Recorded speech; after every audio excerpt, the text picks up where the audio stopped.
and welcome to Indus News Live from Islamabad. I'm Hira Mustafa and these are the headlines.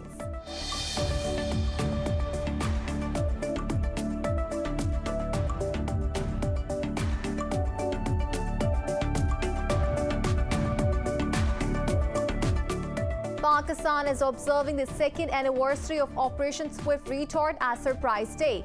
The day is being commemorated to pay tribute to the Pakistan Air Force that downed 2 Indian fighter jets after they violated Pakistan's airspace and captured Indian pilot Wing Commander Abhinandan Vardhaman. President Arif Alvi said he salutes Pakistan's valiant forces and nation for showing resolve against India's military misadventure 2 years ago.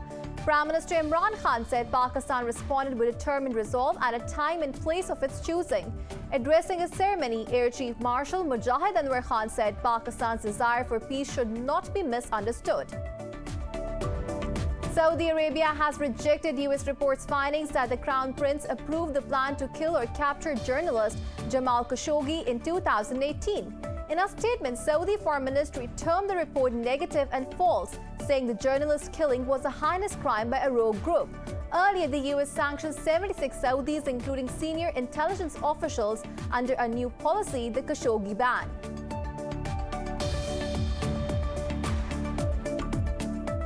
A woman has been shot dead during an anti-coup protest in Myanmar's Monwa town. Meanwhile, police fired tear gas at crowds and detained dozens of protesters to prevent more demonstrations. At the UN, Myanmar's envoy urged the world body to use any means necessary to take action against the military. Earlier, Myanmar's military-appointed election commission annulled the November poll results.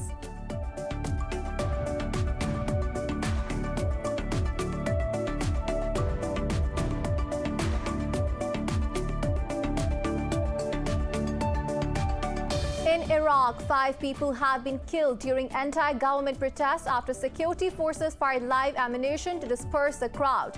Iraqi High Commission for Human Rights says hundreds of people have been injured during clashes in the southern city of Nasiriyah.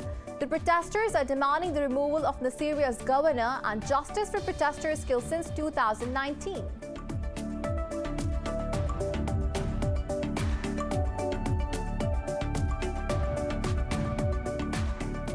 The U.S. House of Representatives has passed President Joe Biden's $1.9 trillion coronavirus relief package. The lower chamber passed a sweeping measure by a vote of 219 to 212 and sent it to the Senate. Meanwhile, Pakistan has registered over 1,300 new cases and 33 deaths during overnight, taking its toll to 12,837. Globally, the coronavirus has claimed over 2.5 million lives and infected over 113 million people.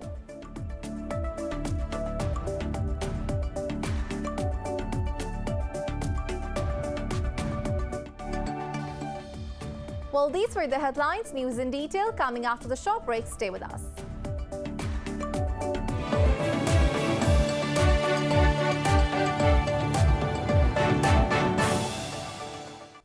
Welcome back. Now the news in detail.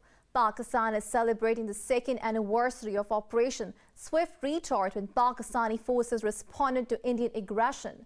Pakistan Air Force downed an Indian fighter jet for violating airspace and captured its pilot. President Arif Alvi said he salutes Pakistan's valiant forces and nation for showing resolve against India's military misadventure 2 years ago. Prime Minister Imran Khan said, being a proud nation, Pakistan responded with determined resolve at a time and place of its choosing. In a tweet, Khan said Pakistan showed the world its responsible behavior by returning the captured Indian pilot. He also welcomed the restoration of ceasefire along the line of control. The Prime Minister added the onus of creating an enabling environment for further progress rests with India. Meanwhile, armed forces said Pakistan stands for peace, but it will respond with might when challenged. Addressing a ceremony at Air Headquarters Islamabad, Air Chief Marshal Mujahid Anwar Khan said Pakistan Air Force response to Indian aggression made the nation proud. He said Pakistan's desire for peace should not be misunderstood. Pakistan Air Force jets, including JF-17 Thunder, also presented flypast in the ceremony. In a tweet, the military's media wing said, Pakistan Air Force will always defend the country against all threats. Earlier, the Foreign Office reiterated that aggressors will be met with the same response in case of any misadventure. Pakistan is observing the second anniversary of Operation Swift Retort as Surprise Day. The day is being commemorated to pay tribute to the pilots of the PAF who downed 2 Indian fighter jets after they violated Pakistan's airspace. More in this report. It all started after India issued belligerent statements of attacking Pakistan following its false flag operation in Pulwama that killed 40 Indian soldiers. To act on its nefarious designs, the Indian Air Force conducted a strike in Pakistan's town of Balakot, which the Pakistan Air Force promptly responded to the next day. Pakistan Air Force shot down 2 Indian jets that flew 4 kilometers inside Pakistan's territory, violating its airspace. It was close to 10 in the morning. I heard a loud explosion after our jets broke the sound barrier. I received news on the telephone that our response against the Indian aggression was underway and also the downing of an Indian jet. I ordered my troops to mobilize and sent the quick reaction force to crash site to cordon off the area. Pakistan Air Force jets shot down India's MiG-21 and another jet Su-30. Pakistan Army caught one of the Indian pilots, Wing Commander Abhinandan Varthaman, who was being thrashed by a mob of local people. We rescued pilot Abhinandan, searched him, provided him with first aid, and then brought him to unit's headquarters. Later, we handed him over to military hospital for a thorough checkup. I checked his vital signs and gave him a painkiller and other fluids and addressed his injuries. I kept him at the headquarters for 2 hours to make sure he was okay and had no life-threatening issues. Later, on the instructions of Brigadier Headquarters Director, I took him to another medical facility where he was examined again. The Indian Wing Commander also acknowledged the professionalism of Pakistan Armed Forces. At that instant, 2 soldiers of Pakistan Army came and rescued me. One of them, who was a captain, took me to their unit where I was given first aid. Later, I was taken to a hospital for further treated. I find the Pakistan Army a very fine professional force and very chivalrous. I am very impressed by the chivalry which was being displayed by the Pakistan Army. Pakistan's brave pilots proved their mettle and dominance in the air warfare domain and outsmarted the Indian Air Force. I was in my unit's area when I noticed a lot of aerial activity. Meanwhile, we heard an explosion in the sector where I saw a MiG-21 Bison plummeting towards the earth as a fireball. I was ordered to take the downed pilot to a rescue site. New Delhi's false flag operation of Pulwama was exposed during the recent chat leaks of Indian firebrand journalist Arnab Goswami. The leak strengthened Pakistan's narrative of striving for peace and laid bare India's hostile activities in the region. For more on this, we are joined by Lieutenant General Moyuddin Haider, retired from Karachi. Sir, thank you for joining us. Sir, Pakistan is observing the second anniversary of Operation Swift Retort as Surprise Day. How do you see Pakistan's victory over Indian aggression? Now it has been proved beyond any measure of doubt that Pulwama was a false flag operation launched by them. And it has been proven, I think India has been greatly embarrassed recently on this issue. And secondly, on this, they went to Balakot, which is Pakistan territory. And they had an embarrassment that their bombers achieved nothing. It was again a great embarrassment for India on their Air Force also, on their professionalism. And thirdly, when they reacted further and aggressed into Pakistan territory with their Air Force, they were shot down. Abhinandan was captured. So all along in all these incidents, they had planned to embarrass Pakistan and to abuse Pakistan and to malign us in the international community. But I think in all three scores, they suffered reverses. And now it is clear that Pakistan is a peace-loving country, but it is always ready to protect its air, skies, and its ground, and its waters. Sir, Pakistan has been warning the world against Indian false flag operations. Can India repeat the mistake after Pakistan's Operation Swift retort? I hope they have learned their lesson. And recently, when the two Director General Military Operations of the two armies have spoken to each other, I think they have said that we will try to respect the ceasefire which was announced in 2003 by our Prime Minister Jamali, and it held good for many years. But now, constantly for several years, India has been all the time targeting our civilian population, our property, and there is, they have made it hot.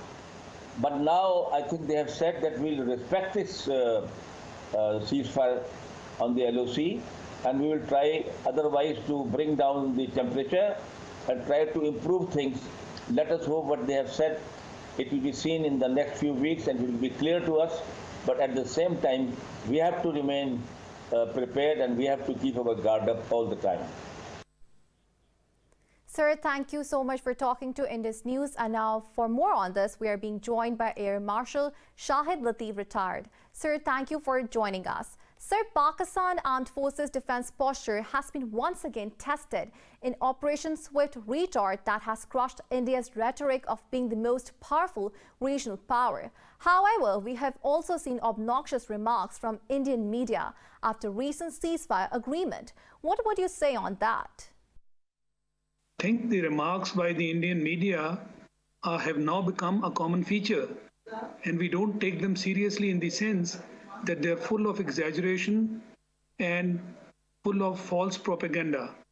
So in my opinion, what we did on the 27th of February was something that was seen by everybody, whereas Indian media was constantly trying to malign Pakistan.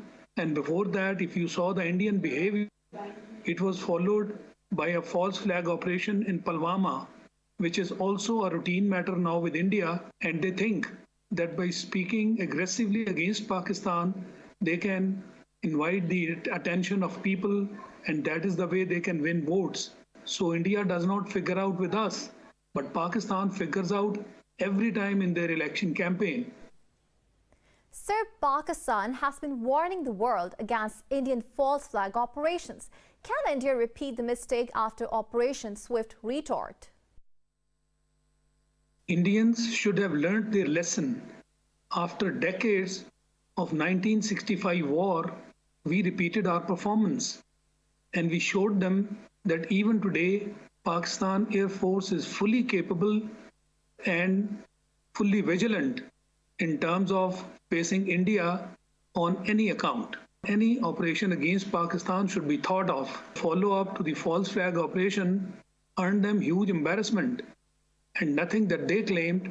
For example, they said that they were out to go for the terrorist camps, whereas not true, as proven by the media from various countries and even by India itself.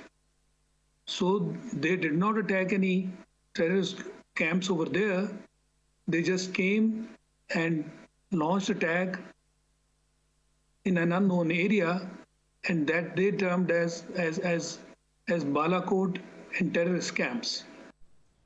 Sir Shahid Latif, thank you for talking to Indus News. And now we're joined by General Muhammad Mansha, retired, from Islamabad. Sir, on second anniversary of Operation Swift retort, how do you see Pakistan Armed Forces' readiness to defeat any aggression of the enemy?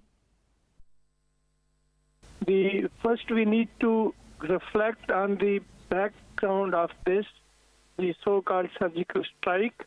The Indian had been harping on this with a purpose, with an intention, that is to tame Pakistan to respond. And in this, the international establishment was also supporting them, and that is why they were trying to project something which they couldn't do it, and they undermined Pakistani capability and Pakistani resolve.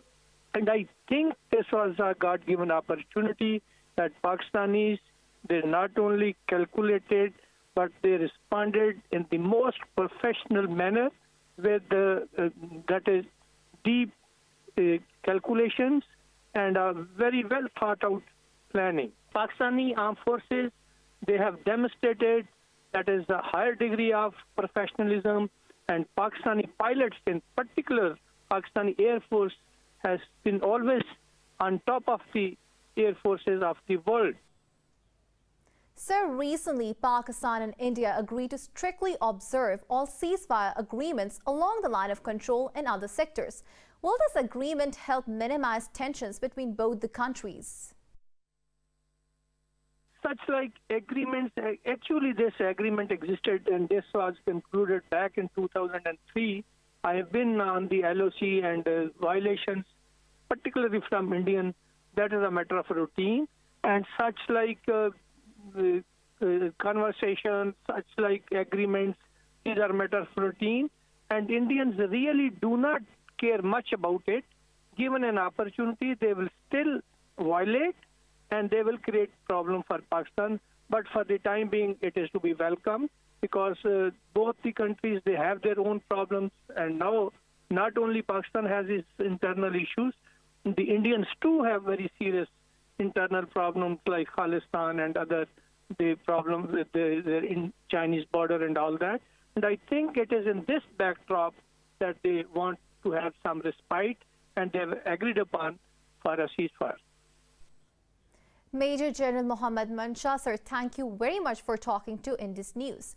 And now moving on, it has been 19 years since a mob of Hindu extremists massacred over 2,000 Muslims in the India state of Gujarat. Prime Minister Narendra Modi, who was then the Chief Minister of the state, turned a blind eye to the violence, allowing the carnage. More in this report. On 27th of February 2002, a fire ripped through a train at Godhra station in Gujarat, burning 59 Hindu pilgrims alive. Although an independent inquiry concluded the fire was accident, Muslims were wrongfully blamed for the blaze. Subsequently, furious Hindu mobs rampaged through Muslim neighborhoods. During the slaughter in Ahmedabad and hundreds of other towns and villages, Hindu mobs rounded up and raped Muslim women. Senior police officers even testified that Chief Minister Modi had ordered officers not to intervene as the killings spread. The bloody riots tarred Modi's international image, leading him to be blacklisted for a decade by the US and the EU. An Indian court found 31 Hindus guilty of murdering 33 Muslims, but most of the perpetrators of violence have gone scot-free. Modi continues to push anti-Muslim policies with moves such as the controversial citizenship law and abrogation of occupied Kashmir's special status. The majoritarian attitude has even extended to farmers who have been protesting against the farm laws for nearly 3 months. Last year, a report by the U.S. Commission on International Religious Freedom categorized India as a country of particular concern over the treatment of minorities. In India, more farmers are heading towards Delhi borders to join the protest against 3 agricultural laws. Growers from over 700 villages of Punjab are traveling on buses and trains to reach the capital's borders. Farmers have yet another event scheduled for Women's Day on March 8th, when women are expected to move to borders. Earlier, UN Human Rights Chief Michelle Bachelet urged India to find an equitable solution to the farmers' crisis. Bachelet also criticized New Delhi's actions against activists and journalists covering the protests. In a statement, she also condemned India's efforts to curb freedom of expression on social media. Saudi Arabia has rejected U.S. reports' findings that the Crown Prince approved the plan to kill or capture Jamal Khashoggi in 2018. In a statement, the Saudi Foreign Ministry termed the report negative and false. The ministry said the journalist's killing was a heinous crime by a rogue group. It said the U.S. intelligence report contains inaccurate information and conclusions. Earlier, the U.S. sanctioned 76 Saudis, including senior intelligence officials, under a new policy, the Khashoggi ban. President Joe Biden said he told the Saudi king he will hold them accountable for human rights abuses. I spoke yesterday with the king, not the prince, made it clear to him that the rules are changing, and we're going to be announcing significant changes today and on Monday. We are going to hold them accountable for human rights abuses. Meanwhile, U.S. Secretary of State Antony Blinken said Washington does not seek to rupture ties with Riyadh. And now moving on, the coalition forces in Yemen have destroyed a Houthis missile launch towards civilian areas in southern Saudi Arabia. In a statement, the coalition said it is taking operational measures to protect civilians in line with international humanitarian law. This is the third Houthi attack launched towards Saudi Arabia in the last 24 hours. Earlier, an Arab coalition thwarted 2 attacks by Houthis, one of which was targeted at Khamis Mushaid city. President Joe Biden says Iran cannot act with impunity and warned it to be careful after the U.S. airstrikes in Syria. Biden authorized airstrikes on Iranian-backed militia in eastern Syria in response to rocket attacks against U.S. targets in Iraq. Earlier, White House spokesperson Jen Psaki said attacks against Americans will not go unnoticed. She added President Biden has the right to take action at the time and the manner of his choosing when there are threats to U.S. interest. Iran's Foreign Ministry spokesperson Saeed Khatibzadeh strongly condemned these strikes. Khatibzadeh described the attack as illegal aggression and a violation of human rights and international law. Meanwhile, the Syrian Foreign Ministry also said the attack in east of the country is a cowardly act. In a statement, it urged Biden not to follow the law of the jungle.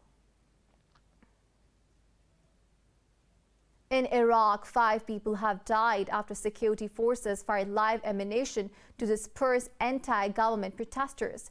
Iraqi High Commission for Human Rights says hundreds of people have been injured during clashes in the southern city of Nasiriyah.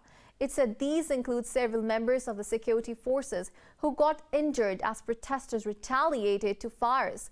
Following the deaths, Iraq's prime minister has removed the governor of the province, which was one of the major demands of the protesters. Nearly 600 people have been killed in protest-related violence in Iraq since late 2019. The European members of the UN Security Council have called on Israel to stop demolitions of Bedouin settlements in the Jordan Valley. The UK, France, Ireland, Norway and Estonia issued a joint statement at the end of a monthly session of Security Council on the Middle Eastern conflict. The statement expressed concerns at recent demolitions and confiscation of donations by Israeli authorities in the Jordan Valley. It called on Israel to allow full, sustained and unimpeded humanitarian access to the community in Hamza al-Baqaya.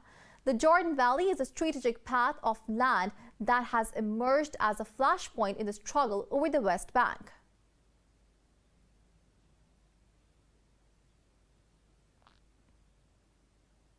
A woman has been shot dead during an anti-coup protest in Myanmar's Monwa town. Meanwhile, police have detained dozens of protesters to prevent opponents of the military coup from gathering. Protesters took to the streets in multiple cities against the army and to demand the release of all detainees. Police fired tear gas at crowds to disperse them in Yangon and Davie. At the UN, Myanmar's envoy urged the world body to use any means necessary to take action against the military. UN Special Envoy on Myanmar pushed for a collective and clear signal in support of democracy. Meanwhile, China and Russia said the international community should avoid interfering in Myanmar's internal affairs. Earlier, Myanmar's military-appointed election commission annulled the November poll results. Bangladesh says it is under no obligation to shelter the 81 Rohingya refugees adrift for almost 2 weeks on the Andaman Sea. Bangladesh Foreign Minister Abul Kalam Abdul Momen said the refugees are Myanmar nationals. In an interview, Momen said Bangladesh expects India or Myanmar to accept them.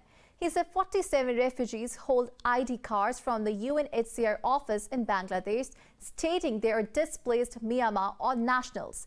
The Foreign Minister added the UNHCR should also take responsibility. Earlier on Friday, 8 Rohingya refugees died while Coast Guards rescued 81 others from a boat adrift in the Indian Ocean.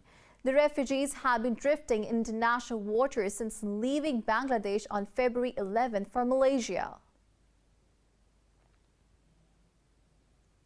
Brazil has reported more than 1,300 new COVID-19 deaths as its toll reached over 252,000. Globally, the coronavirus has claimed over 2.5 million lives and infected over 113 million people. Details in the following report. The shortages of coronavirus vaccines causing more global divides and skepticism over certain vaccines are proving to be the major obstacles in battle against pandemic. In Brazil, prosecutors are seeking suspension of purchasing India's COVID-19 vaccine over concerns that it has not yet completed its phase 3 clinical trials. This came as rising cases filling Brazil's intensive care wards to the brim forced its capital city to impose a lockdown. In U.S., President Joe Biden's $1.9 trillion plan to address the toll of pandemic has been advanced to the House of Representatives for debate. Food and Drug Administration's advisor panel voted in favor of authorizing Johnson & Johnson's vaccine for emergency use. Meanwhile, Centers for Disease Control and Prevention's head said a recent decline in COVID-19 cases may be stalling. Over the last few weeks, cases and hospital admissions in the United States had been coming down since early January, and deaths had been declining in the past week. But the latest data suggests that these declines may be stalling, potentially leveling off at still a very high number. We at CDC consider this a very concerning shift in the trajectory. The UN Security Council has demanded the parties to all conflicts to engage immediately in sustained ceasefire to allow for vaccinations. World Health Organization says countries making individual deals for vaccines threaten supply for COVAX program for developing countries. Meanwhile, European countries are urging public to take AstraZeneca's vaccine, seeking to stem skepticism about its effectiveness that is leaving many supplies unused. If I look at the numbers, I believe that it's to do with the organization giving out appointments until we get things underway better in all the federal states. We are also familiar with the discussion that there may be a few people who aren't taking up the offer of a vaccine. We urgently advise people to get vaccinated. This vaccine is safe and effective. It offers protection just like the other two vaccines. The Czech government has also announced strict new restrictions over the next 3 weeks to slow the fast spread of infections. Meanwhile, G20 nations have warned against the uneven distribution of vaccines as leaders consider how to create even footing for recovery from the pandemic. In Pakistan, 33 more patients of novel coronavirus have died overnight. The Health Ministry says the nationwide death toll has risen to 12,837. The ministry said over 39,000 tests were conducted in the past 24 hours, of which 1,315 returned positive. So far, nearly 579,000 people have been infected in the country, while over 544,000 have recovered. The ministry said the number of active cases stands at 21,554. It said the number of patients admitted to hospitals has dropped below 2,000. The U.S. House of Representatives has passed President Joe Biden's $1.9 trillion coronavirus relief package. The lower chamber passed a sweeping measure by a vote of 219 to 212 and sent it to the Senate. The American Rescue Plan will pay for vaccines and send a new round of emergency aid to households, small businesses, and local governments.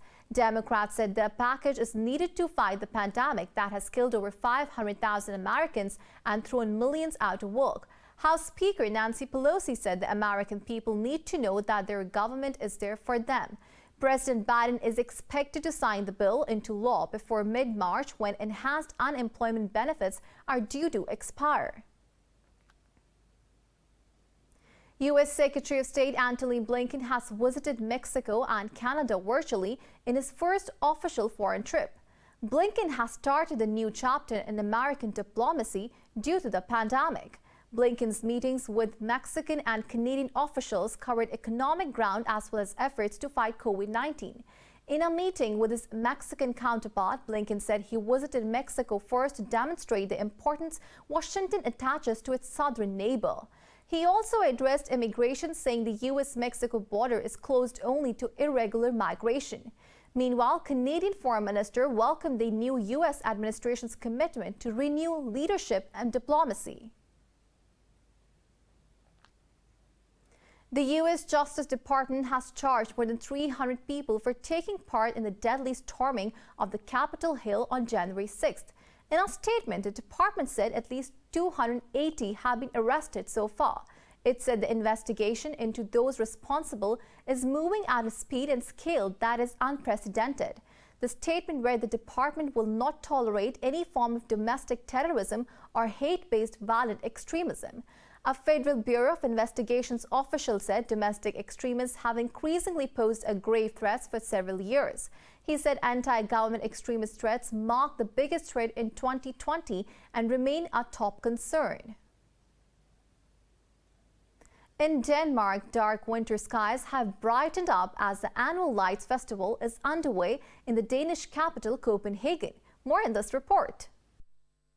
The extremely expressive yet quiet Copenhagen Light Festival has provided citizens with much-needed light during the cold winter season and stressful times due to the pandemic. Visitors are enjoying the illuminated buildings and artwork at the 23-day festival in the Danish capital, while also adhering to the coronavirus safety precautions.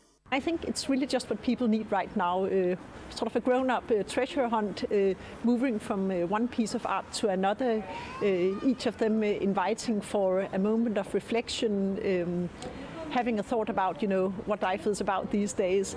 And I think that has been taken down very well by our visitors. The light installations are mostly located in and around Copenhagen city center. Amid COVID-19, guided tours, talks, and pop-up events have been cancelled this year. However, they have been replaced with an interactive map to help the visitors in finding their routes and information about the light installations in the city. We have no enclosures or things that forces people to be together. They can watch it from a distance, or they can go on the other side of the canal. So there's a big area and many routes that they can choose from. Also, we have the app that guides people so that they can find their own way and their own tempo. So we have no problem with people getting too close. The festival is taking place for the 4th year now, and around 30 light installations have been placed around Copenhagen. For the latest updates, you can follow us on social media at indus.news.